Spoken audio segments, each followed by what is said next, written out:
National Weather Service in Ruskin has issued a special marine warning for coastal waters from Englewood to Tarpon Springs, Florida, out 20 nautical miles. Waters from Englewood to Tarpon Springs, Florida, out 20 to 60 nautical miles until 5:15 p.m.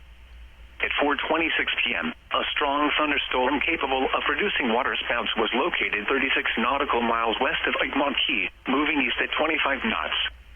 Hazard: waterspouts and wind gusts 34 knots or greater. Source: radar. Impact: waterspouts can quickly form and capsize boats, damage vessels, and create suddenly higher waves. Make sure all on board are in a secure location and wearing life jackets. Expect wind gusts in excess of 34 knots, suddenly higher waves, frequent lightning, and heavy downpours. Make sure all on board are wearing life jackets. Locations impacted include Indian Shore Reef and Passagrille Reef. Thunderstorms can produce sudden waterspouts. Waterspouts can easily overturn boats and create locally hazardous seas. Seek safe harbor immediately.